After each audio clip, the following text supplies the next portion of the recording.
What's up, Metal Summoners? It is so great to see you guys as always. Happy Wednesday, happy hump day, happy however you like to look at it. Thank you so much for tuning in and rocking out with us and starting your weekend right in the middle of the week. Welcome back to your Island of Misfit Toys with myself and with Angel. And we are really, really excited, as always, to hang out with you guys, have great conversations, have a drink of wine, have a beer, and have all around good times, good conversations, like I said, with the guests that we have. We're going to jump right into it. This is an extension of a previous episode to a certain degree, of which we will get into later, but it's all about them, and we appreciate their time. A Day in Pompeii is live with us right now. First and foremost, guys, thank you all so much. Thank you for giving us a little bit of your evening, and welcome to the Metal Summit. Thanks for having us. It's good to be here. Of course, absolutely. An absolute pleasure. Thank you guys so much. And first and foremost, for your fans that are watching and for the Metal Summoners that are watching, please go around. Anna, why don't we just start with you just to give a kind of a cue off. But please introduce yourselves to everybody and what you do with the band. All right. You said Anna, so here we go. As you might guess, if you've heard us at all, I'm on vocals. My name is Anna Tracy. And vocals, that's it. That's all I do. My name is Candy. I do backup vocals and I play bass. I'm John. I play guitar and I do the harsh vocals. I'm Brian, or Honeycut, as they like to call me, and I play the drums. That's awesome. Right on, guys. And again, thank you so much for your time this evening. We're going to have a good time. And like I was telling you guys, Metal Summoners, so if you guys remember, not that long ago, we had our good friend Andy Henson on the show from last night's fill-in and all the solo stuff that he was doing and being a part of Golden Robot Records. Well, he suggested us to his friends, who you are seeing right now on your screens in A Day to Pompeii. So, Andy, thank you so much for the recommendation. Thank you, Andy. Really appreciate you, my friend. But let's keep it on you guys. You've got Love in Exile, which is out right now. First and foremost, congratulations on that single. Congratulations is in order. But so far, how has the reception been, and how is it, getting music out there to everybody? I think it's pretty good. We've anybody that said anything about the song, they loved it, they liked it, and it was really nice to finally get it out there, because it's a little bit different than the other two singles. And I know people say that, like, oh, the song is so much different. It is a little different. It has a little bit more to offer. That was something I think we kind of said on and off, and so just being able to present that to people was really, really nice. And we've been able to perform it live a few times, decent reception. So far, so good. I would agree with that. Yeah, it's been fantastic. We were really excited to get it out, and it's been nice. When you hear a car drive by and you hear the song coming out of the car, it's like, oh, that's us. People that you didn't even know cared anything about your music reaching out, like, hey, I love this song. I got to hear it. Thank y'all for sharing it. That means a lot, and we've been able to experience a lot of that since it released. Absolutely, for sure. John, let's kick it over to you, friend. Yeah, I think the reception has been really good to it. Like Anna said, it's different from the other songs. It's a little faster. It's a little more cinematic and melodic. It was a tough one for us to put down and record. Yeah. So when we got that final mix back and everything, and it just sounded better than we could have ever thought it could have. And we're stoked that everybody seems to like it. Absolutely, for sure. Brian, my friend, let's kick it up to you, sir. It's been fun sharing it around. I have a lot of friends that just don't deal with any of this type of music, and I always show them all of our songs. They just love all of it. It's not something they listen to every day, but only good reviews. Nice. Right on, man. Absolutely. And let's give everybody just a slight little history lesson as well. Like, how did A Day in Pompeii come together? I'll go. I'll start. We, Candace and I were in a band. We knew John from the scene. Bands, how bands tend to know each other. And at one point he was our drummer. And then we went our separate ways. And a little while after that, John reached out to me and he was like, hey, you want to put vocals on a song? I said, yeah, let's do it. Because a lot of times I had just been saying no to people. And I was like, say yes, this could be fun. It's different. And it kind of blossomed from there. And Candy joined in not long after that because it's like, well, we need a bass player. So, so let's see what she can do. Let's see what happens. She was already playing bass. And it just made sense. Somebody else tell how Brian came about. So me and Brian work together actually, and I'm kind of like his second dad, and I was like, dude, we need a drummer, and he auditioned for us like right in the beginning, and he was really bad. Like he was terrible. We're like, dude, you gotta work on it, and he did. Like I'll give him credit. He's really put in the work, but he came in and has pretty much crushed it since then. Warms my heart to hear. Yeah. Got really obsessed with it over the summer. Like after that, it was like the only thing. I'd always like come to videos with me playing it to John's like, this good? Is this good? He's told us you sent him videos. Yeah, I would just get random videos at like 2 a.m. of just feet. Just feet. And him on his Only feet. with stick pedals, and he's just like, is this good? Is this right? I'm like, yeah, I guess so. I think that's probably more normal than we realize when it comes to musicians that, they're working together. When they send you the weirdest videos of something musical, it makes sense to us, but out of context, it's pretty weird, dude. Well, Brian is anything but normal, so.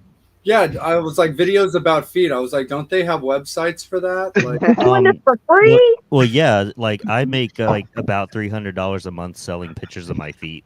So it's like completely normal. You do what you got. Right. No, for sure. How did the name of the band come about? It's definitely a unique one, and I actually like it a lot because I love like history. Isn't it good? Like that in general. So the whole Pompeii, Mount Vesuvius type of thing is just kind of interesting to me. So, what's the story behind it? I'll take this one. So we used to do, or I guess we still do at work, we would do like a question of the day. And that particular day was, if you could go back to any point in time and relive a moment, not affect the timeline, don't have to worry about dying or anything like that, what would you do? And I was like, I want to spend the last day in Pompeii. Wow. Like, I want to see Mount Vesuvius just explode and everybody die. You could be in the boat in the water just watching it happen. Yeah, That's and I just think that would be so cool because you hear about it. You watch the documentaries and everything on Pompeii and what happened, and you're just like, man, that had to be something just to witness. Then all of a sudden, you're just dust. And I mean, a whole community got wiped out. Yeah, and so we had like a list of names, and some of them weren't that great. Some of them were okay, and I just kept on like throwing that in the pot. I'm like, a day in Pompeii. Like, let's do it. And it just stuck. I like looked at it on paper, like written out, typed out, and just like, let me see what that looks like, and it looks good. And ADIP, that sounds good, that works, and a little acronym. And when you see or hear that name, you're like, that's metal. You kind of know it's not going to be smooth jazz when you click on it and pull it up. I think it at least right off the bat tells people what they're about to get into. For sure, because it does also have like kind of like that flow to it, like strangely enough, because this band's name is the same first two words, but it has that same like, a day to remember flow thing, where it has a flow and initials that work for it. Funny thing is Anna, you and I were talking off the air casually just about like sort of the history of this show. And the funny thing is the original name of the show was the M3 Summit. There's a very big festival, like I told you, that Angel and I frequent called M3, and we do a lot of interviews at that. So when we were putting together this show with former members of the show that we had at the time, and we were looking to brand, we ended up landing on the name the M3 Summit because at the time we were coming up to the M3 Festival. So we wanted to concentrate on interviewing the bands that were about to play, as well as people that have played the festival already. And then COVID happened and everything kind of went to hell. But then we just used our strengths to be able to take opportunities to interview anybody we could. And the funny thing is we started realizing eventually that we weren't really sticking to the M3 format. Because like I had told you, rebrand. Exactly. I'm a big goth rock guy. I'm a big horror punk guy. You know, Angel's into everything from 80s like me to current modern day rock like Kick and Valentina and all these other amazing bands. And eventually I brought it up to the team and I was like, hey guys, let me address this elephant in the room, because we're not really sticking to the format, which is fine, but should we consider a rebranding? Because it's going to be easier to do it at around episode 10 or 11 than around episode 50 when it's been a year, because we're typically a weekly. It's too far in. And we threw around a bunch of different names and this one worked. And one of the reasons I kind of pitched the Metal Summit was I already loved the idea of Summit, that kind of top of the mountain thing. But to be honest, I wanted to take advantage of like the new social media quirks and stuff of like hashtags. And there's a very popular show that I'm sure a lot of us, if not all of us, are familiar with called That Metal Show. That's not with us anymore, but it was on VH1 and MTV Classic. Yeah. Ooh, but the initials are TMS. So I wanted to stay kind of in that ballpark to maybe take advantage of something that might already exist. So that kind of worked. But it also works. It's worked for logos and all that kind of stuff. But no, that's totally cool, John. Like, I love the fact that you pitched it. It's definitely strong. And Anna, like you said, it's definitely metal. Yeah. Like, people are not going to think country or anything like that when they think. Right. Oh, gosh, please don't.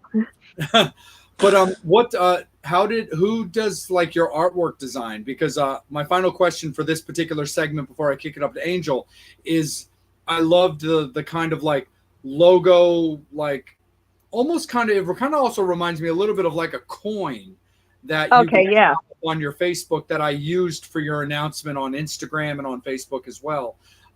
What's kind of the design of that? Because it kind of gives me this kind of coin penny feel to it, but I kind of dig on it. So what's the kind of a coin artwork? So I'm not gonna lie, none of us are artistically talented in that regards. So it was AI generated, but which is okay. Yeah, it's so good. But what I did is it had like some funky stuff on it when I got it, and so like I did Photoshop and kind of smooth some areas out and things like that. But yeah, the main logo that we used was AI generated, and then just added the text and made it flow a little better. Yeah, I like it a lot. You said coin, and I think, John, you called it a shield. I'm going with coin. It looks more like a coin. Yeah. It looks like I'm gonna pick this up and is this coin worth something? Yeah, it's kind of got that vibe to it. Coin. Yeah. Did I see something on your Facebook that said something like, when you put out this logo, you were like, I like this a lot more than like our previous ones, or like an upgrade from like a previous like was that logo that you had started with? I'm not sure. I don't totally remember, but anyway, I think it's tight. I think it's really cool because I like that rusty copper like tone to it, stuff like that. So we got a couple of variations, like black and white, one with a little color with the roses on it. I think it's roses, flowers, a little red in there. It looks great on a sticker. Like, it's so good on a round sticker. It's perfect for, and that's the reason why it's stuck. You can look at a lot of different images, but this one's stuck because that can go on a shirt, that can go on a sticker. You can slap that on anything and it works. And so a lot of times I think like imagery and band logos that can be really underrated and kind of forgotten about. But I think when people see ours, they will remember it. For sure. There is a lot of value in that too. Like, there's also another festival in Maryland that I like to go to called Maryland Death Fest. It's one of the biggest black metal festivals, honestly, in the world. And it's funny because I like black metal. I'm a big fan, but I'm not like super ingrained in that. It's not quite for my ear, but I have bands that I'm very, very like into. And I love to death, Cradle of Filth, Venom, stuff like that. But I love looking at so many of these logos where I can't even read them. I'm like, this is a pile of sticks. I can't figure it out. And it's actually kind of funny because me and Angel have been blessed over the years with different versions of our logos, but they've all kind of worked. The funny thing is, people would ask me and they'd be like, have you ever thought about doing merch as like a retro version of when you guys were the M3 Summit? And I'm like, I will never let that happen. They're like, why? Why wouldn't you do an M3 Summit logo? I'm like, because I'm sued. That's three festivals logo. I am never going to allow that to happen. But our original Metal Summit logo was tight, and we had this second version that I thought was great too. But the current one that we have with this kind of icicle-y pentagram, I really dig on, and it's probably going to be very long-standing for us because honestly, Yeah, it's good. it's so good on everything. Because we have T-shirts and stuff like that, and it's Right, you should. great in its simplicity and it's strong, but it just looks good on things. So you're definitely Okay. right about that, where it's like when things look right on stickers or T-shirts or patches, then you know you're on something. And I don't think any of us are the type of people to think, oh, well, we don't really care about that. Like we're too cool for it. We're not too cool to care about a logo and the images we put out. We do care. We think twice about it. And if I don't know if that's a very rock and roll attitude, but I prefer it that way. Rock and roll doesn't have to be straight on. It's about how you kind of like feel about the project that you're putting out to people. I think, It's between the art side. Candy, John, Brian, I think myself and Angel, definitely, I feel like that's something that can be fully agreed upon. It's like, it's about what you guys do, about what you're putting out there and the message that you guys want to send. So like other people might look at it and be like, I don't know if that's very rock and roll, but if that's how it's like connecting with you guys, there's nothing more rock and roll than that. Yeah. It doesn't have rules. Like Yeah, there are no It's rules, not just laws. rigid. There might be guidelines rather than rules, but Yeah, it's high five for anyone that gets that reference. But it's that's the beauty of this genre. I think there's no rules on it. It's like, oh, you must look this way, you must sound this way. All your art must look. No, not at all. And that's the beauty of it, personally. Yeah, 100% for sure. Angel, let's kick it up to you, my friend. Let you take it away for a little bit, but also shout out to Justin Burchett. We see you, brother. Thank you for tuning in and rocking out with us. Oh, hey. Angel, take it away, my friend. See you, Justin. Who the fuck goes by rules anymore? Right. Exactly. I mean, like, limits or go to sleep at 10 or none of that, or the 8 hours of sleep, none of that crap. what did we fight for? Right. Sorry. Look, you live life, you rock and roll. This is how you do it. That's right. Have a beer. And ask some questions. Yeah.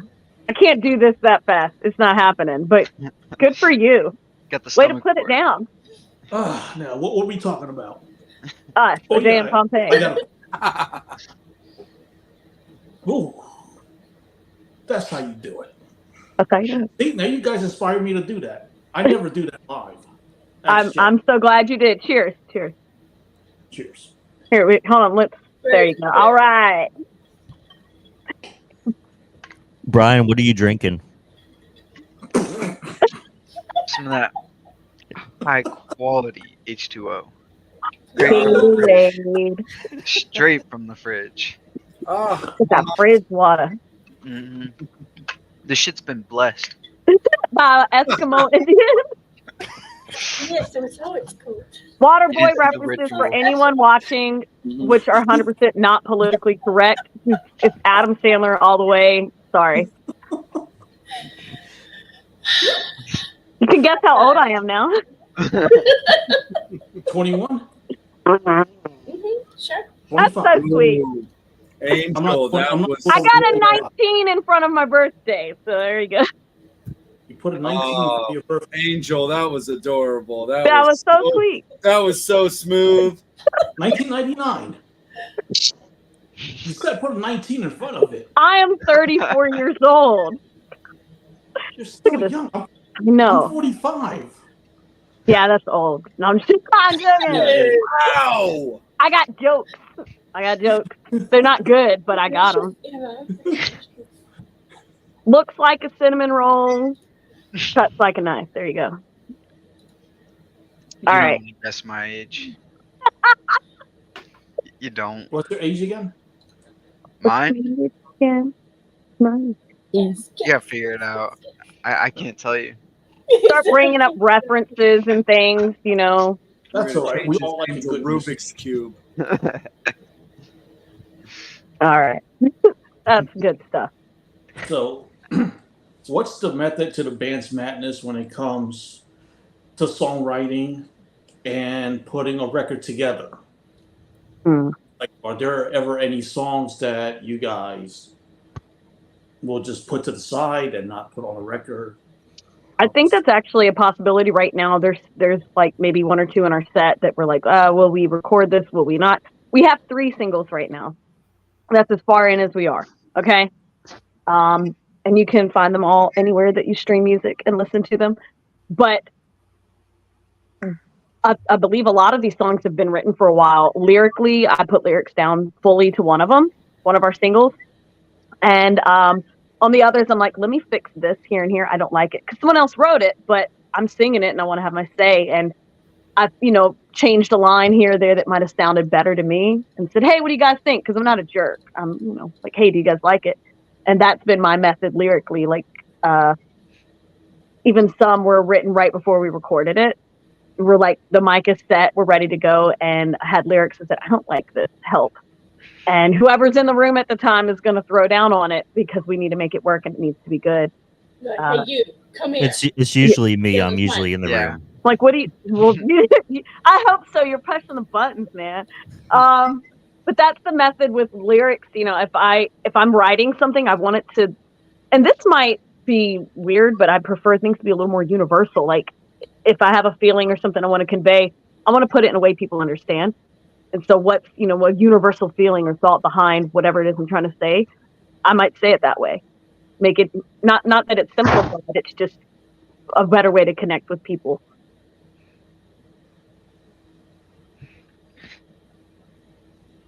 So rather than it sounding generic necessarily, I don't want to be generic. I just want people to hear something and say, that makes sense and I like that. And it's, I'm not going to fake a depth of anything. I'm not incredibly poetic, but I do like to run my mouth and talk a lot. So that might kind of come across in lyrics that I write.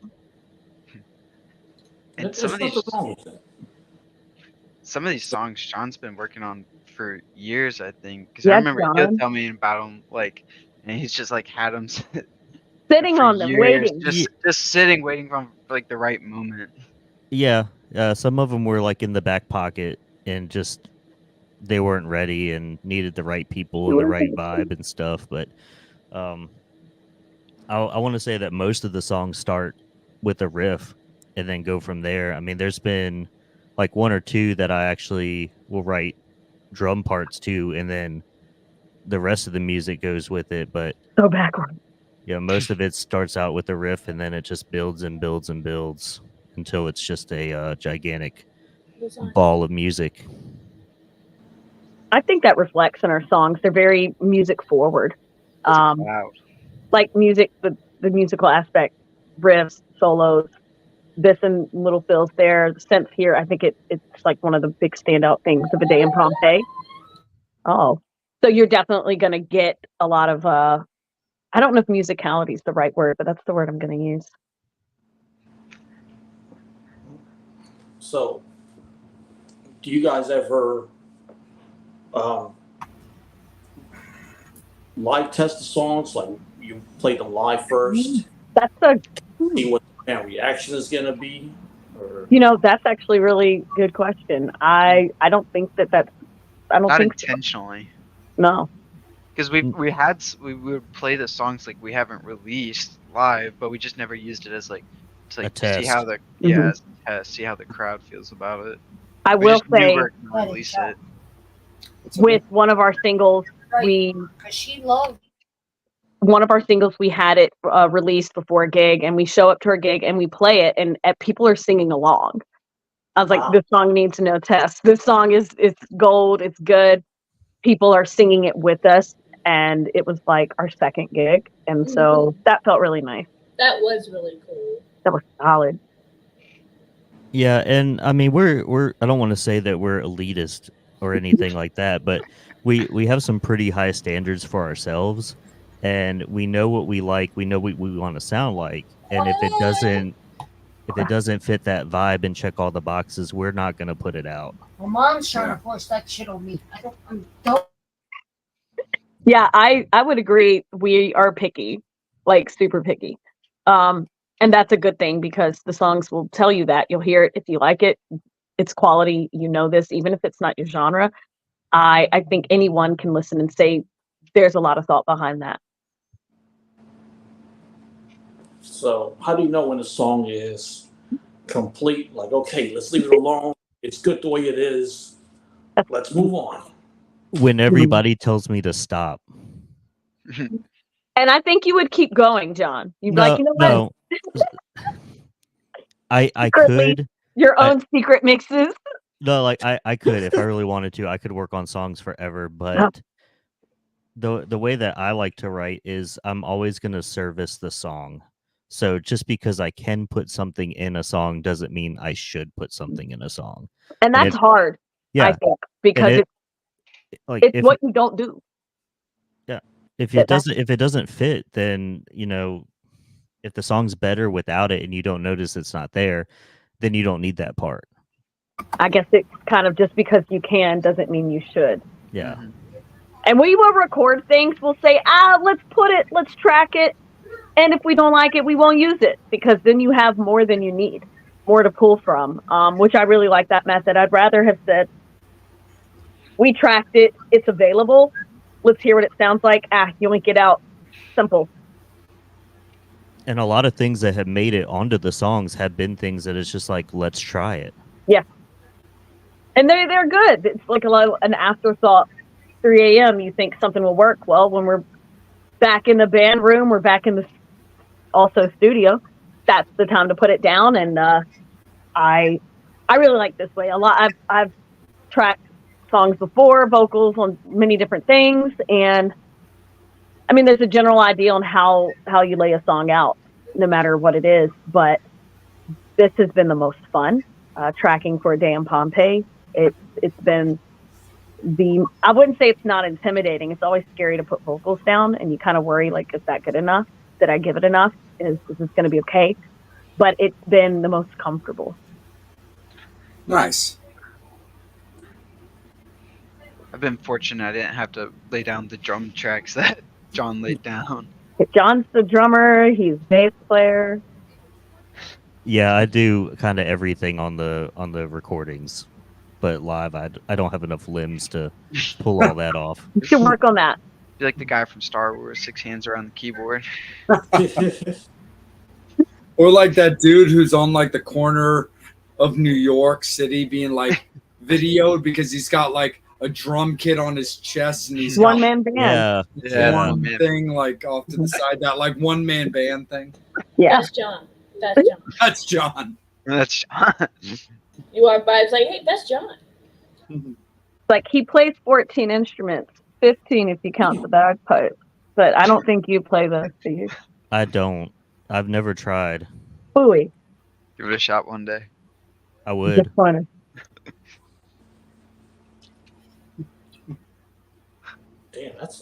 Damn, 14 instruments. I'm just making up a number. Yeah, she's making that up. I actually can't. You know what? I believed it, so hey, go with it. It's probably like 5 or 6. The sense and things like that totally matter. Those count. Yeah, 5 or 6, but it sounds so much better when there's a teen afterwards. Yeah. No one is checking, okay? No, I believed it. See? So you would have never said the truth. I would have believed it was 14. I'm good like that. But the question is, was she lying or was she telling the truth? We will never know. A day in Pompeii, always giving mystery.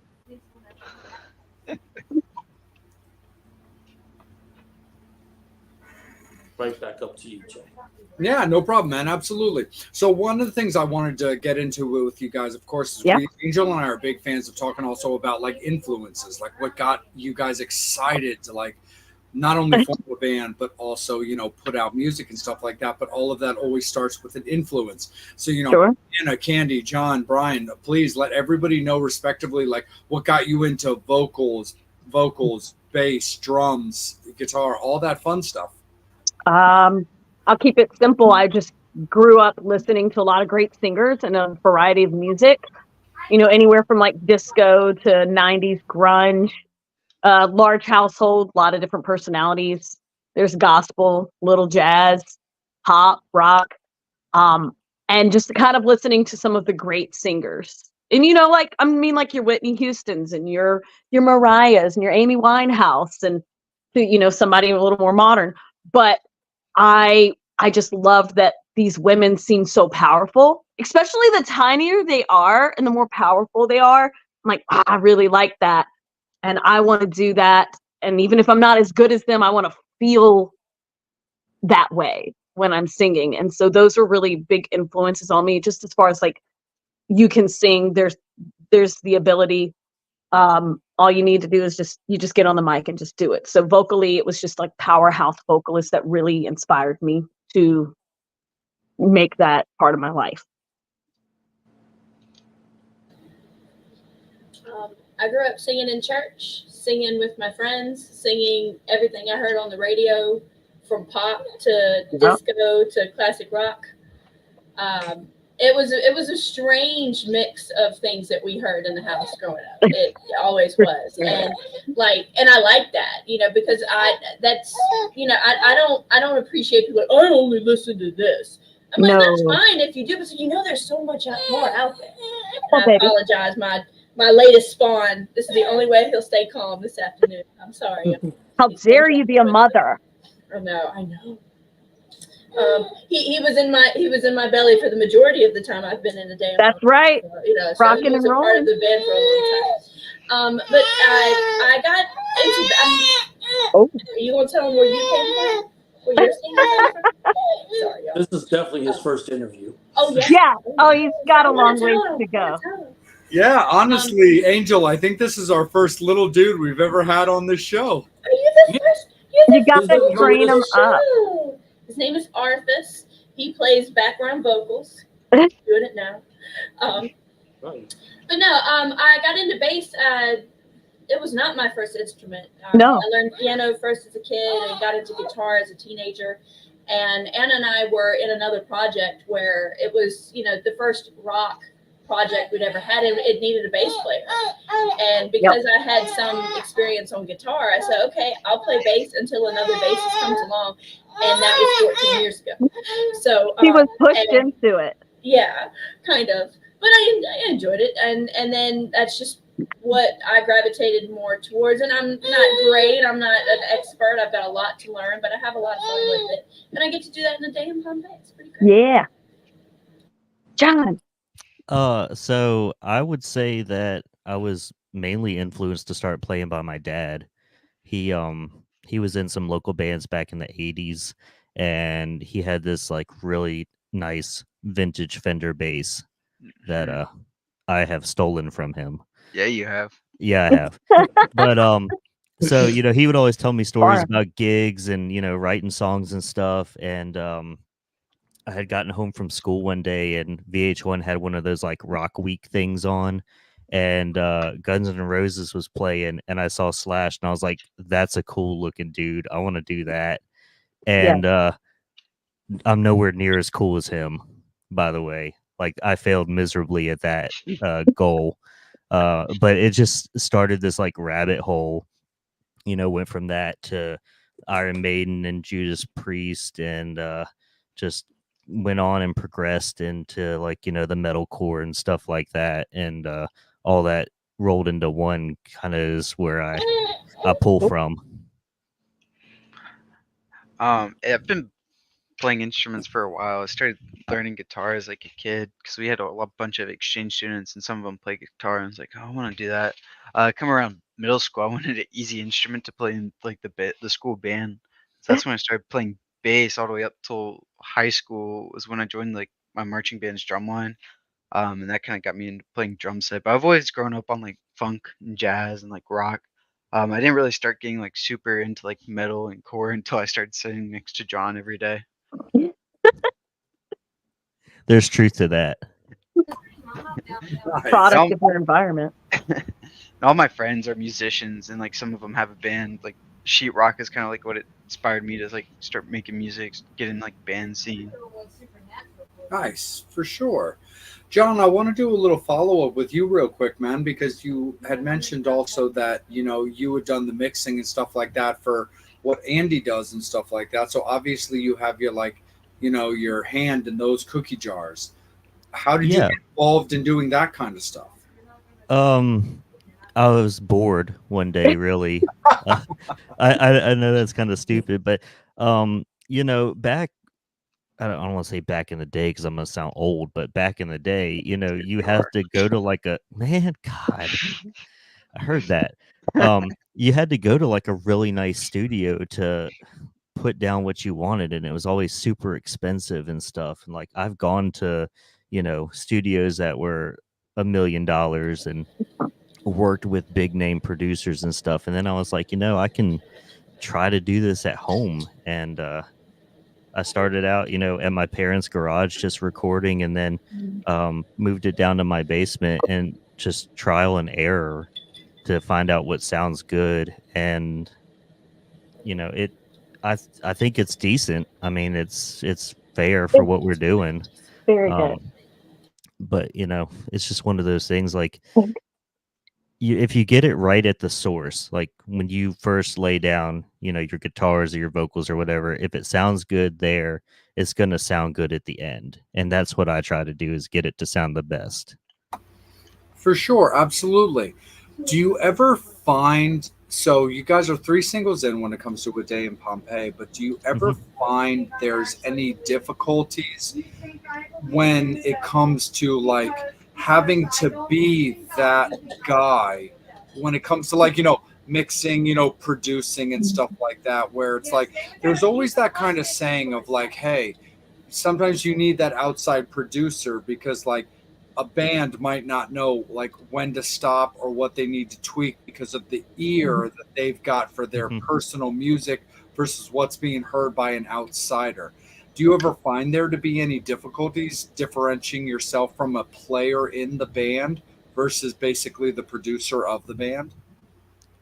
There is some difficulty to it, but I know for like the stuff that I write, I kind of have a decent roadmap of where I want a song to go. I think the hardest thing is trying to find time to do it all. So, if I'm doing drums, if I'm doing guitar and bass, and then I'm bringing in Anna and Candy to do vocals or whatever, and then I got to do vocals, I'm spending hours and hours and hours on this stuff. Not just the tracking, but the editing, the rough mixes, all that stuff. Like I'll send them rough mixes one after another to get their input on it. Yeah. And at the end, it's just like you feel like you've been in a fight with Mike Tyson, just from like all the push pull that's going on. And like I'm super anal about the tracking stage. If there's like a weird note that I didn't pick right, that take is trash. Like everything just has to be spot on. I'm not gonna say it's to the grid, but I mean, it's got to be pretty perfect for me to say, okay, guys, I'm ready for you to listen to it. And it is hard. And knowing that, knowing that you're like, yes. So if I do a vocal take that I'm like second guessing, I'm gonna like look at you like, oh, does he think it's bad? I'll do it again, because John's like really nice. So he's like, oh, let's do that again. I'm thinking that's what he says, right? He's like, oh, let's do that again. I'm thinking that was garbage. You suck and you're the worst. That's not what he's saying, but in my mind, like knowing like how much work is going into it, like I don't want to waste anyone's time, and I want to give it my best. And but still, like it's still like the most comfortable tracking process I've ever had. It's just been so light. Oh, for my end, and because I'm not the one doing 3 times the work. Nice, super duper cool for sure. Before I take it back up to Angel again for the next segment, Brian and Candy, I want to bring you guys in for this particular question, being that Angel's our resident drummer and that I'm our resident bassist. Is there any specific players that inspired you guys? Like using myself as an example, like Sean Easel for White Zombie, Nikki Sixx from Motley Crue, and like Jason Newsted, Flotsam and Jetsam / Metallica were some of my particular influences, including Rachel Bolan from Skid Row. But I was just kind of curious for you guys in particular, when it comes to me and Angel, if there's any specific influences for you guys, because John had also mentioned Slash. Brian, you go first. Well, John's kind of like at least my biggest influence for the music we're playing, but like some of the stuff that like really got me into drumming was like listening to Brand Daler from Mastodon. I'm a really big fan of like Danny Carey too. Kind of like the prog drumming and a lot of like math drumming is what like really drew me Math. into playing drum set.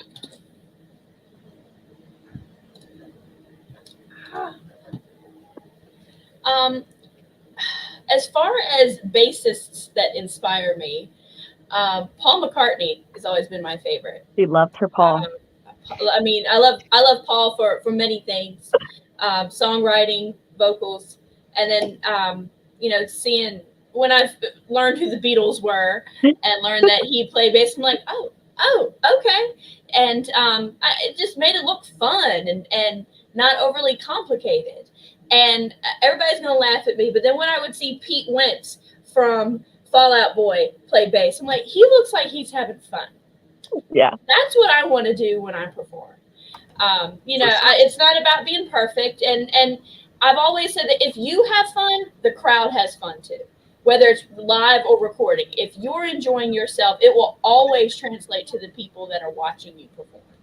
And the basis for House of Heroes, I don't know what it is, but I'd listen and I'm like, this is good. This is very good. Other bassists, off the top of my head, there's none that are just like, yes, other than Paul McCartney. That's the one I will always go to. So, yep, and he plays with the pick, and I get so much crap for that. And it's like, play how you play. I wish I could finger pick the bass easier. I can't. I come from a guitarist background. I play bass like a guitarist.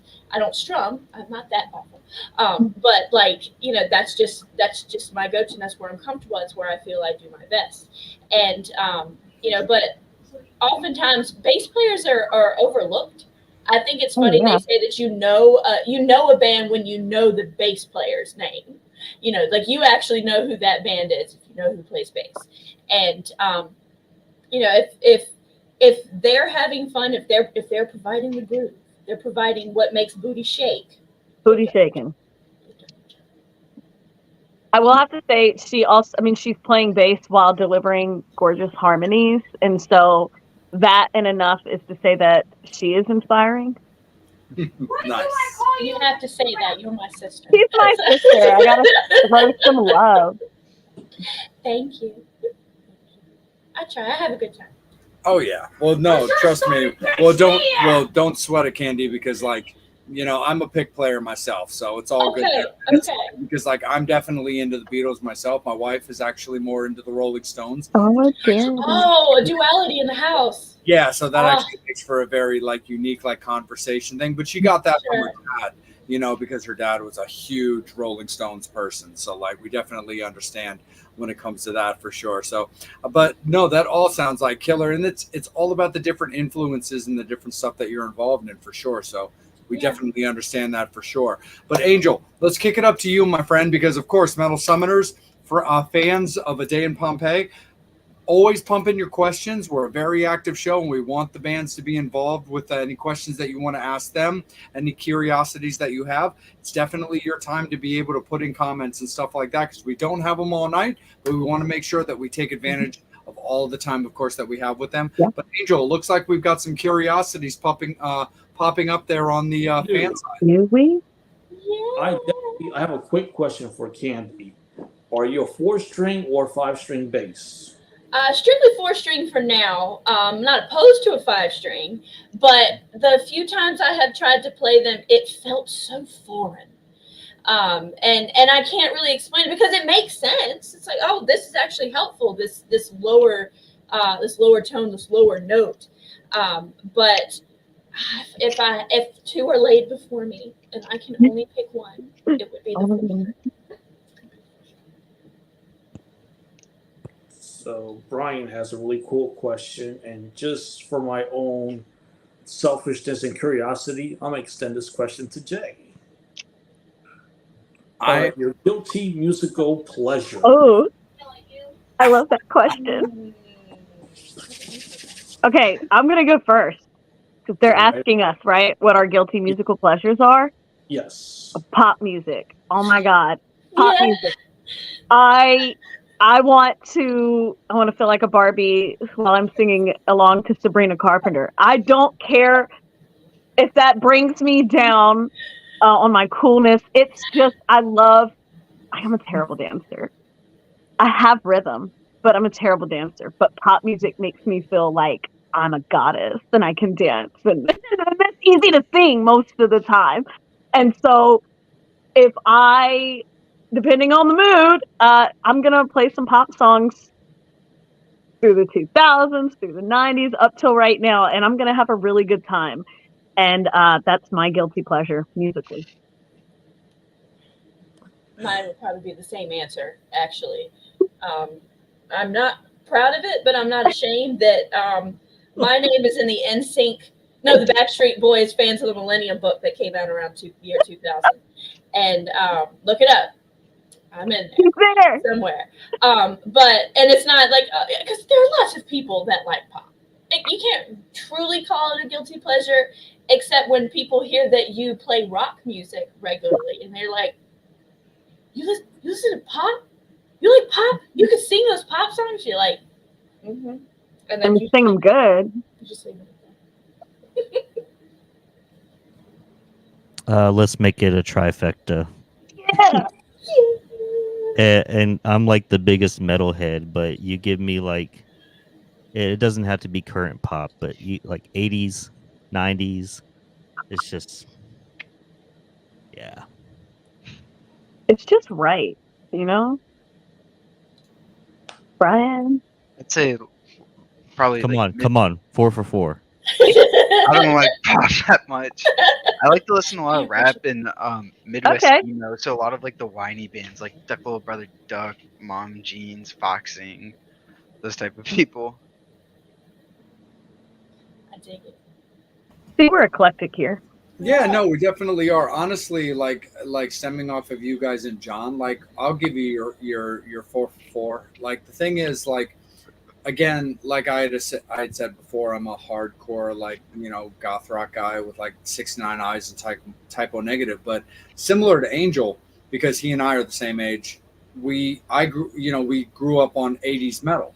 You know, Motley Crue, Poison, Def Leppard, Skid Row, all that kind of stuff. And one of the reasons why I really enjoy pop music, like as far as like I don't get like crazy out there, but like some of the modern day pop people who I do like are like somebody like Kesha or Lady Gaga. Oh, she's a great songwriter. Because I think they're fantastic for what they do. Yeah. They try to put out there. So I think that Kesha and Lady Gaga are fantastic. Justin Bieber, I really couldn't care less about. But pass. But there are people that I'm really into. And there's plenty of pop stuff that I really like, stuff from the 90s, stuff from the 80s. You know, like I'm not into what Madonna does now because honestly, I think she's kind of a piece of trash. But when it comes to like that 80s Madonna style, you really couldn't mess with it because I think it was from head to toe. Absolutely. Exactly. But my point is on all of this is like when you look at like 80s metal, you know, bands like Poison, Def Leppard, when you actually look at those songs, Pour Some Sugar on Me, Ain't Nothing But a Good Time, Look What the Cat Dragged In, Hysteria. Those are not metal songs, despite the fact that it's called glam metal. Those are pop songs. They just happen to be being played by heavy guitars, heavy drums, heavy bass, stuff like that. Yeah. So I've always had like a soft spot when it comes to that. Like, you know, look, good tunes are good tunes. Whatever kind of catches you in the right way is going to catch you in the right way. You know, there's stuff involving the rap community, like when it comes to Brian, that like I'm kosher with and like I'm cool with. We actually just recently lost Shifty from Crazy Town. I actually have always been into Crazy Town. I've always really liked the kind of style that they've done with that. I've also been very fortunate to have met Shifty over a series of years, so he and I casually got to know each other. I wouldn't go so far as to call myself one of his friends because I think that's disrespectful to him. But as far as like associates, him and I knowing each other just from the scene and from shows, he was always very cordial to me, so it was very unfortunate to hear that we don't have him anymore. But other stuff like that, Limp Bizkit, Korn, stuff like that, that kind of new metal style, I think they brought a lot to the genre when it comes to that kind of stuff. But as far as like pop music, I always love pop music. You know, my girlfriend's into the Backstreet Boys. She wants NSYNC to go die.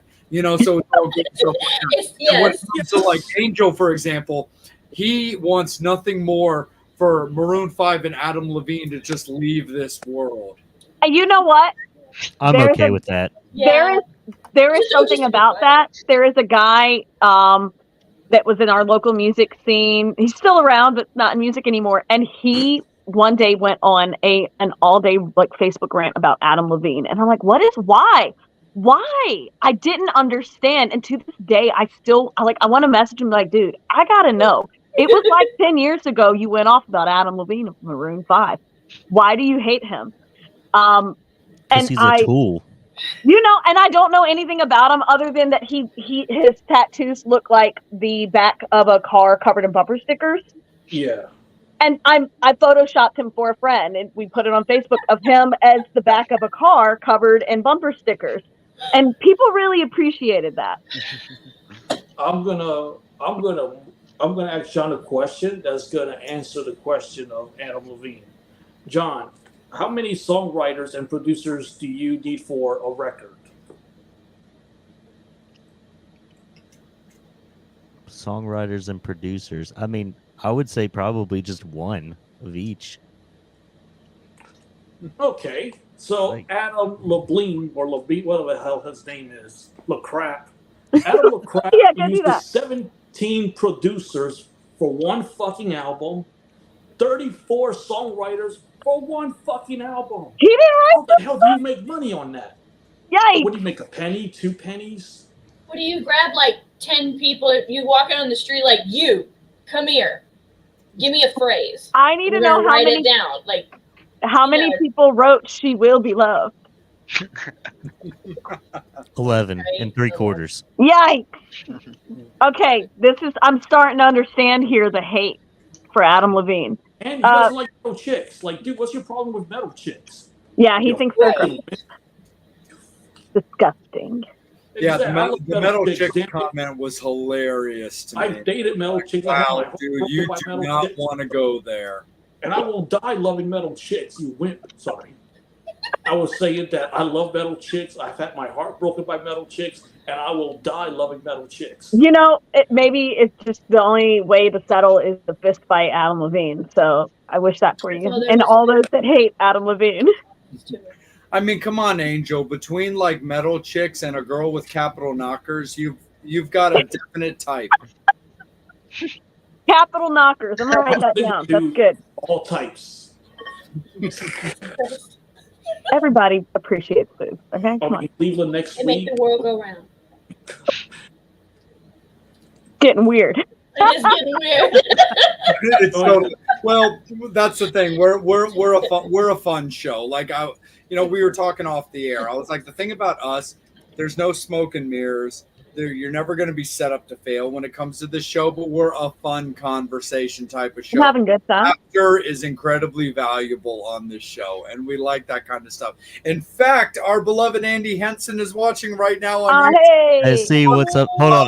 Bro. I gotta do it because he said my guilty pleasure. Rock and roll. Oh. I was gonna say, Angel, can you post that real quick? That's Guilty John's pleasure, that's say John's rock and roll in his Andy, best Southern Andy could accent. train me to kick Adam Levine's ass. He knows I could have him train me. He could do it. He could do it. Yeah. He could stand in for you. Yeah, we could call it There metal. you go. We could call it metal versus the Wimps. It's kind of like the Shirt Prince versus Charlie Murphy, shirts versus blouses. You got to pick a side. You got to do it. All right, Andy, you got to train me. I'm going to kick Adam Levine's ass, dude. It's the sole goal of training. Things I would not have guessed our interview conversation would have covered was Adam Levine hate. I'm down with it. No, This so is the fine. the only way that this can happen is if I get to be the hype man. Please. Yes. Let's get ready to rumble. Yes. Yes. He comes out with the sign like round one. Where's Those Those Celebrity are the Death card. Match Those are when the you card need it? girls. I Yeah. would pass okay. John Brian's a the card $100 girl. bill. Honey, cut you the card girl. Yeah, Absolutely. that's Brian. I'll do it. Can I be the dirty manager? Yes, please. Yeah, where it's like Okay, throwing, John Manager, mess with Andy's with my the. friend. Say again. I'm sorry. I was saying that Andy's my trainer, John's my manager. Okay. All right, Set it up. Fair enough. done. Fair enough. I'll bring snacks. Oh man. Oh, guilty pleasure. Chicago, Ooh. Richard Clark, Yes. and my other guilty pleasure, Motley Crue, "Like a Virgin." I like that. I like that song. It's a good song. Yes, it is. We got another question from Brian. Okay. I'm scared. Yeah, this one is scary. Oh, Have anyone God. had Oh, any yes. paranormal Ah! experience? You Before know they what? go, no. We got I to have start not. somewhere. John, you go first because I go. You go. All you. Okay, so we practice in my basement. We record in my basement. My house was built in 1929. It's old as shit. It's haunted. Like full on 100% haunted. There's a little boy that lives in the basement. We believe that he was and probably buried somewhere on the property. No. But like the lights flicker, you can ask him to do stuff. You can ask him to turn the lights on and off, and he'll do it. Like stuff has come flying off the walls during practice. Like I've witnessed. not just fall off the walls just because something wasn't put up right. It's like somebody physically pushed it. I don't like it. It's some weird stuff that goes on in my house sometimes. It's scary. Yeah. Okay. I'll go next. Okay, so this is a current trend, but like apparently the shadow people are back. They're hot. They're so hot right now. It's The shadow so hot people. right now. But I definitely have the I'm gonna see you once in a while shadow people. That's the most paranormal thing. And you can think of what you want. Everybody has their own thoughts and opinions. I am unbothered, but that's the most paranormal I got going on right now. And because that's about all I'm gonna let happen. I don't want to. I am not interested in hauntings and going into abandoned houses and talking to spirits. I'm not visiting cemeteries at night. I'm not about it. I can't do it. I'm a big baby. So shadow people. That's all I got. It's a long story, and that is my bread and butter, the paranormal, Love the that. weird. But I do my best not to include myself in the story. In other words, make it part of my life. But long story short, I have seen a shadow person. I told it to leave my house, and my dog barked at it as it went out the front door. Of course, there was no one else in the house to, corroborate the story except me and my black lab, who is now deceased, who of course could not have told you that anyway. You agree? And it's a long story, but of the many experiences I've had, that is one. Brian, are you haunted? Brian No, has a no. phantom limb because he lost his leg. In NAM? Yeah. Stepped on a landmine. Served this That's the country. landmine. Oh man. It's a nice landmine. I had a great conversation with that landmine. I think the worst is when kids they see something and you're like, no, you don't. It's not there. That's not happening, and you choose to kind of give in or ignore it. Mm-hmm. I don't deny the paranormal. I just don't want to be part of it. The real world and this side of the veil is scary enough. I'm good. True. Our grandpa always said you could go to sleep in the cemetery. You don't have to worry about that because it's a live one you got to worry about. That's right.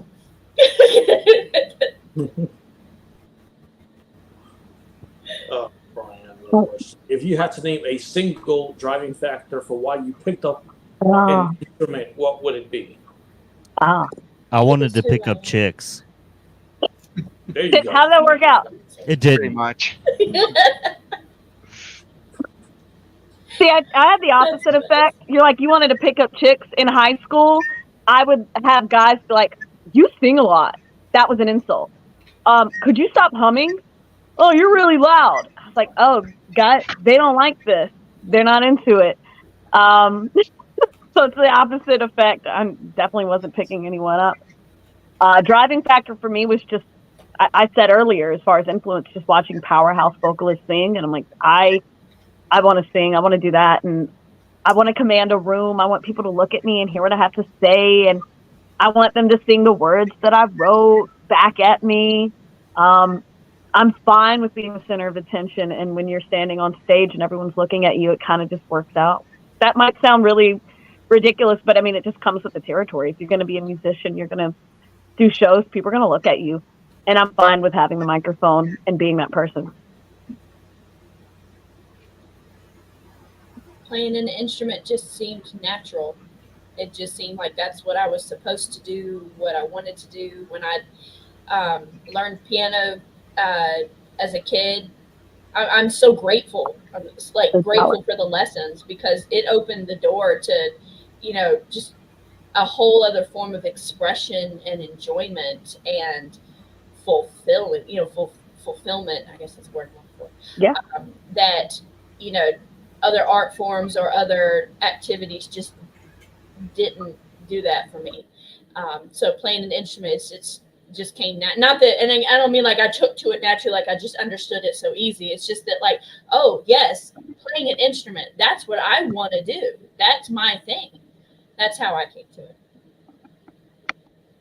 I just always thought it looked cool. I've been surrounded, like, all my friends were musicians growing up, so I just kind of, want to be able to hang out. So figured out how to play and just jammed with them for my whole life. These are all good things. Mhm. Yeah, I got one final question from Brian, and I'm going to kick it up to Jay. It's a Brian. Okay, Andy has agreed to be my trainer. Cool. Awesome. It's Respect. on. Rock and roll. I am the tiger. Yes. This will be a fall event. Prepare. I just better not lose. Yes. He'll be fine. He'll be fine. Oh, yeah. I mean, he grew up rich. I grew up in a Ask tougher him to write a song by himself, and you got it. You're good. There's a lot of things he can't do by himself. How often do you feed the basis? She feeds herself. I It's a good do question. that myself. Yes. Her husband takes care of her too. He's a very good cook. Often. The answer is often. What a John did question. indeed He does a when I cooking played channel. bass. The band could provide the music. That's right. That's right. He could do a cooking channel. He is that. Yeah, I would watch it because all I know how to do is the microwave. I'm about that same skill level. But we moved on to like some farmland in these last couple of years. So I'm learning to homestead. I'm learning to be that woman. Can't make gravy yet, but I'm working on it. And so basically someone else has to feed me. Look, she's But a it's done 10. often. She's a 10, but she can't make gravy. No. I don't know how But to I boil can it. order pizza.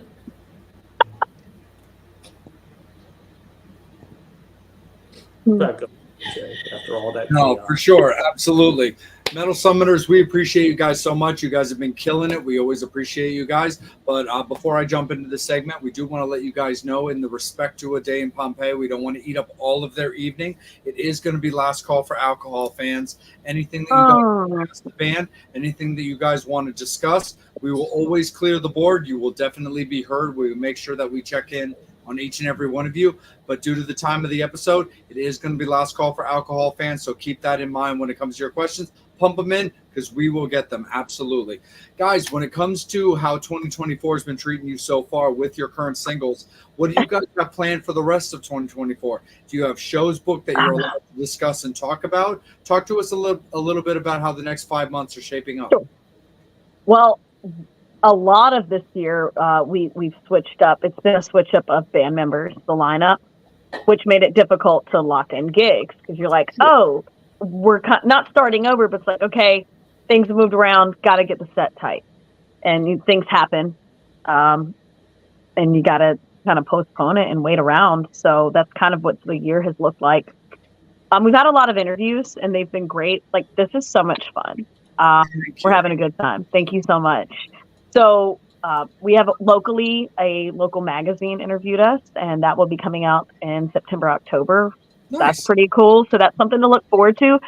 I'm really curious what they're going to say and what they're going to use.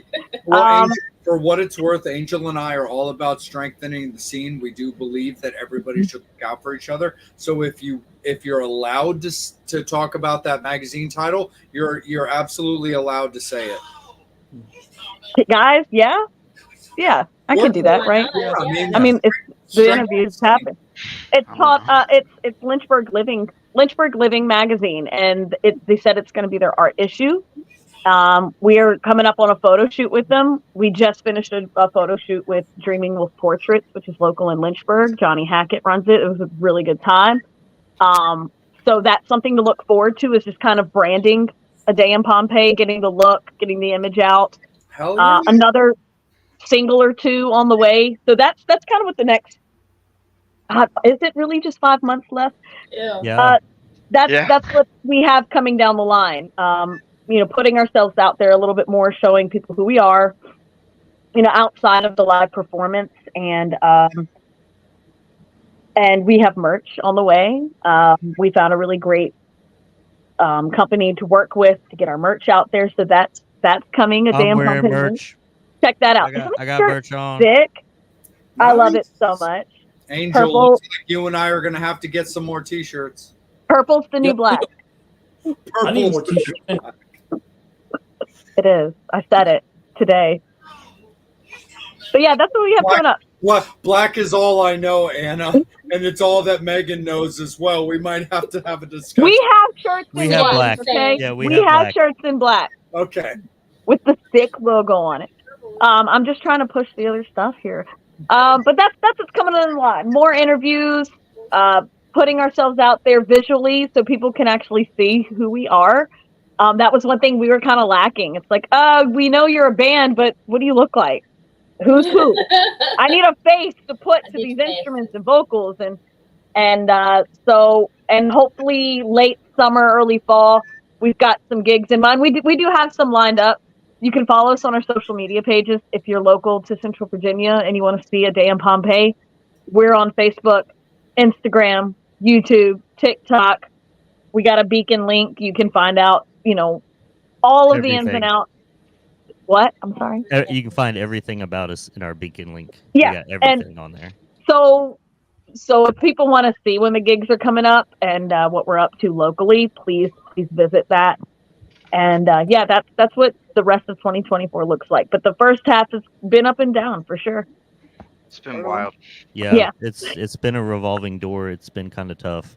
Like Anna said, it's not really starting over, but it's just hitting the refresh button.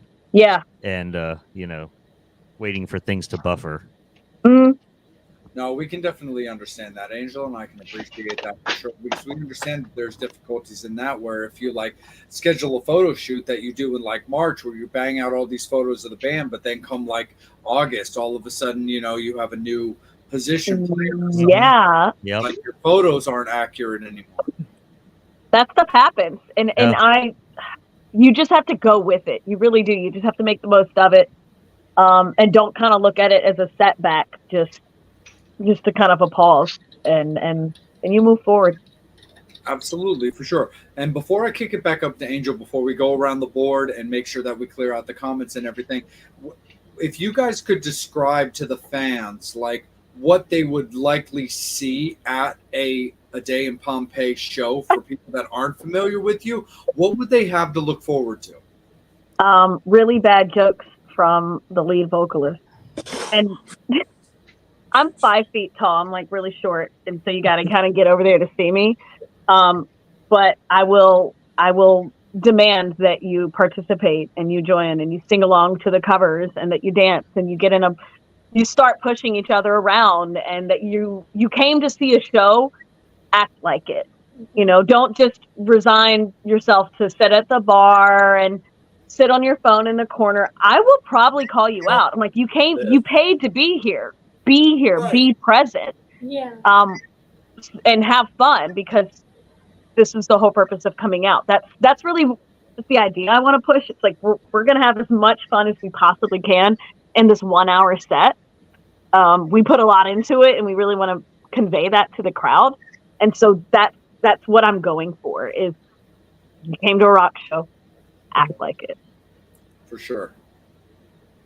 And speaking of live show, here's some breaking news from Andy. Yes. And he's giving all the breaking news.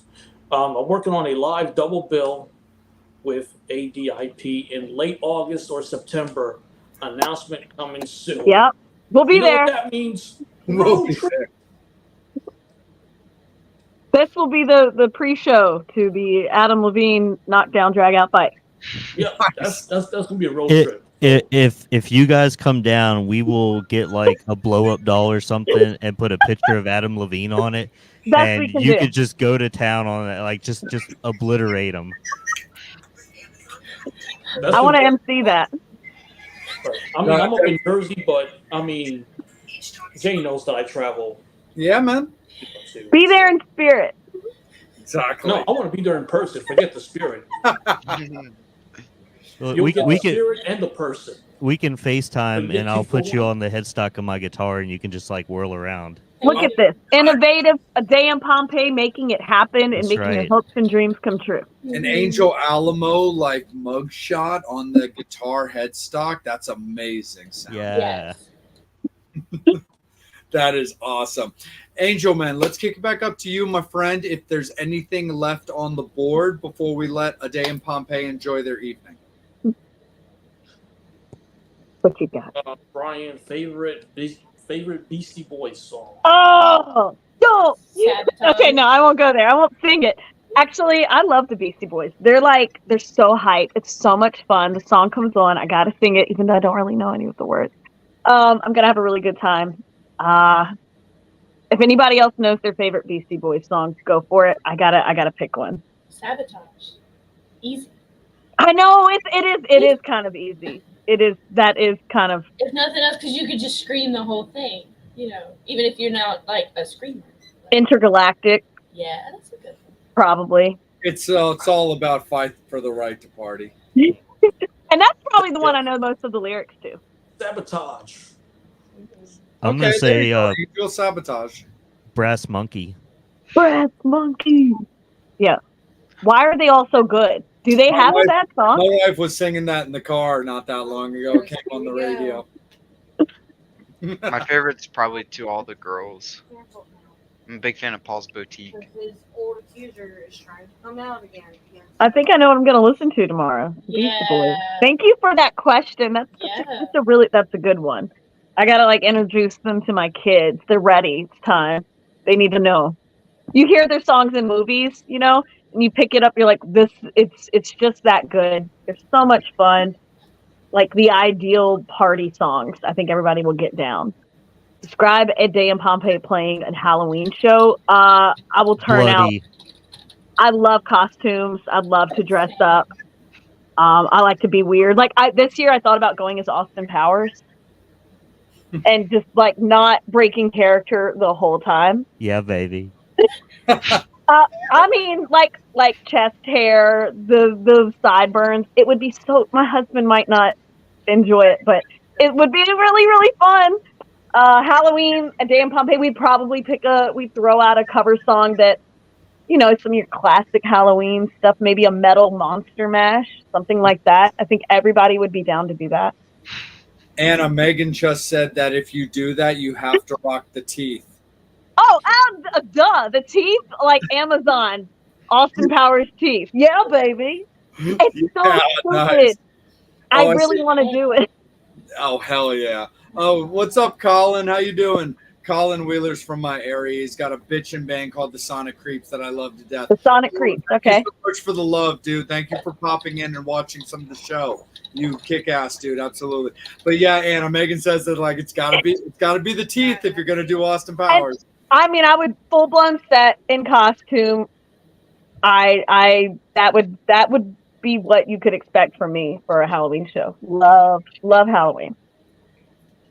Vampire every single Halloween. I Of always tell course. myself I'll do something different, and maybe for like one Halloween event, I will, and then for like the big one, you know, people that do Halloween that do it up. There's several That's one events that you go through, you know, through the whole month because Halloween starts July 1st. Okay. Yeah. Unofficial. Halloween starts November 1st. What are you talking about? Correct. You remember? As in, But continue. for a show, course, so. Halloween is 24/7, 365. it's not a holiday. It is a state of mind. It's a way of living, for sure.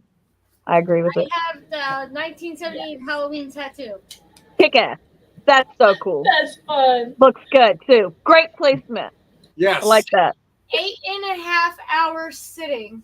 It's like, Good on you. It's like that big on her thigh. I Yeah.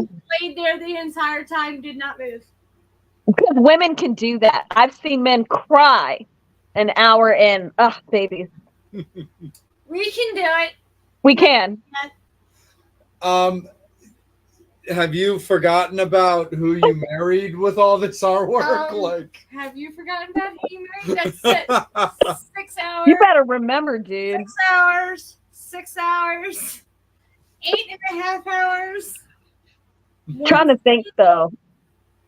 Ah, yeah, but babe, Yeah. you've got like 6 individual pieces. I've got But like these 80%. are I've got done 8 separately. I've got 80% a long sleeve This- t-shirt. This was probably done in This like took 19 2 years. us And women there's the age joke. that us was cute. can- John, Brian, help, dude. I'm taking a lot of grenades right now, dude. I can't help I you, have man. to Angel, stick with you women. too. I'm barely Fine. old enough to get a tattoo. I got some. Not bad. I'd have No, to take my shirt off to show you my tattoos, and I'm not that kind of girl. Sorry, guys. That's not happening. Sorry, internet. tattoos. I No, have it's one little tattoo. That's Got a all I have couple, right little now. couple that you can see here, but that's can't go the rest of them. I got 3 on my arm, 2 on my back, 2 on my thigh, 1 on my It's- side, You're expensive. stomach, 1 on my That's- stomach, 1 on my hip. Expensive body art. And It's close to $1,400 in tattoos. and you know it's in a lot of hours put in. Body art is I love body art. I love tattoos. I love no, piercings. you pay for Body quality. modification is fun. That's what it comes down to. You want to find the right people that do the right work. You pay for quality. Absolutely. Yeah. I love looking. I'll stare at people in public and I'm looking at their tattoos. Thing. Yeah, I'm looking at their tattoos. I'm like, oh, I want to know more about it. I want to see the whole thing. It gets weird. Have you ever heard of Invader Zim? Oh yeah, I actually have Gur tattooed on my hip. oh, fun. That was my first tattoo. I was 19 when I got it done, and now I'm 34. Right on. My Everybody's next tattoo will be Skyrim related. That's all. Everybody's like, you're going to regret it. No. Nope. Stories to tell. Yeah. No, 100% for sure. No, we're all about like tattoos in this household. We're Halloween people. There we I'm go. literally from Salem, Massachusetts. Like that's what we do best. Is Nice. is Halloween type stuff for sure. Angel, let me kick it back up to you, my friend. How are we doing on the board? Everything's all clear. And We're all good? All right. I can't Absolutely. believe Cool. it. Let me kick it off to you though for our final spin around the table, man. Anything final from yourself, my friend? Just, thank you for your time. Of course. 20 minutes with us. Yeah. No, I've had- absolutely. Don't last longer than my relationships. Are we friends now? I think we're friends now. Yeah, I think we're friends now. Cool. Sorry. So thank No, you. absolutely, 100%. When, as a final question for you guys before we let you enjoy yourselves, what is your current goals? Would you say when it comes to a day in Pompeii, what would you really love to see you guys achieve? It doesn't have to be anything over the top, but if you could set something up for the next couple of years, what would you say solidly would be your plans for a day in Pompeii? For me, a full-length album with some really killer songs. I'm already proud of the 3 singles we've released, and I think it's only going to go up from there. And so ideally, in 5 years, I'd be like, wow, look at all the songs we put out. Those are great. And people are listening to them because at the end of the day, that's the ultimate goal is just to have music out there. I'd love to play some killer shows, some unique venues. That would be really fun. Do it while I can. And that's kind of like the 5-year plan there. Right on. Yeah, I'll agree with that. I mean, so far, for me personally, we've been able to, tick some things off of my musical bucket list that I've always had. We've had the opportunity to work with some really cool people. Yeah. But yeah, a full length album would be really cool, and I would say, possibly getting on some cool festivals or, playing some mid level venues with some national acts, something like that. I think would be a good goal to shoot for. Live, just playing. Keep playing live, being able to get more gigs and stuff. It'd be nice to play live so much more often than we're able to. Yeah. Like John said, festivals, like lower end festivals, would be so much fun to be a part of. And going to more like strict music venues instead of just being background music in a bar. Right there. Yeah. Yeah, absolutely. No, absolutely, 100%. Well, first and foremost, A Day in Pompeii, thank you guys all so Thank much. you. Andy, John, Brian, thank you guys all so much for spending some time of some of your evening with us. The biggest thing for me and Angel that's always very important for us to let the talent know when we get the privileges to interview you guys is that how you guys felt about your interview, that you had a good time, you felt respected first and foremost, you enjoyed yourselves, and then you felt that this interview was beneficial to yourselves and to your band. Yes, absolutely. It's been a great time. I love your questionings, the way you do this. 2 hosts, that's really cool. I think this is the first time we've had 2 hosts. And we're all here. We've had a couple of interviews where some of us have missed, and so it's been really nice having everybody here. And getting to talk about A Day in Pompeii is always a good time. So thank you for the opportunity. And thank you to all of those that asked questions. That's really cool. I'm going to stalk you on social media and find out who you are and invite you to like our pages, because I'm like, oh, they were interested. Let's get them in. Let's get them on board. So thank you for that. And watch the show live. 100%. Yeah, Sure. they showed That's one up. of the things that Angel and Hotels I are love about cheaper being in live. late August, September. Yep. Oh yeah. Absolutely, and getting the fans involved in all that fun live stuff for sure. And one final time, just to circle it back around, please remind everybody where A Day in Pompeii can be found.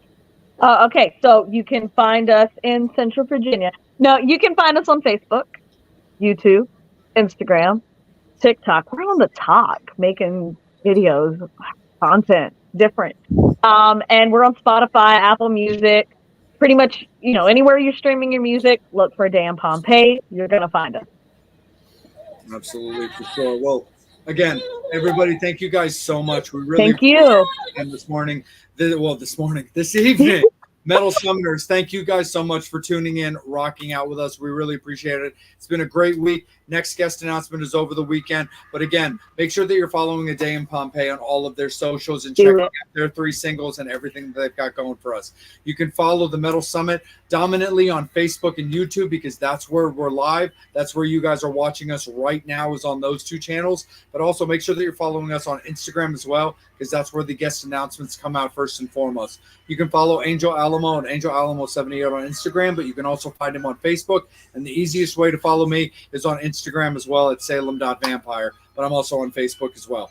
But again, thank you guys so much. Enjoy your guys' week. Have yourself an absolutely fantastic week. Be good to each other. Look for each other. The next guest announcement is coming out over the weekend. Angel and I have a very cool one coming up for you next week, but you're going to have to wait and follow the socials for that, because Angel is hitting the road for this one, but you guys are going to have to wait and see. Cool. Again, A Day in Pompeii, 3 singles out. Love in Exile is the most recent one. Make sure you guys are getting out, supporting them with everything that they've got going out. Again, A Day in Pompeii, thank you guys so much for your time. We really appreciate that you guys rocked out with us, and we're very happy that you guys enjoyed yourselves. But you guys have yourselves a fantastic rest of your night, and we'll talk to you soon. Anything that you guys need, you guys are family now. You're alumni. Reach out to us if anything pops up suddenly and you're like, hey, Angel, Jay, can we pop on for 5 or 10 minutes just to plug this new show we've got or whatever? We're always going to say yes. You guys are always welcome. That's awesome. Thank you. Awesome. Thank you so much. That's great. Well, thank you so much for the opportunity. This has been a good time. Awesome. Yes. So glad to hear. But take care, Metal Summoners, A Day in Pompeii fans. We love you guys. Take care. Enjoy your evening. Have a great week. We'll Bye. see you guys in a week. Signing off.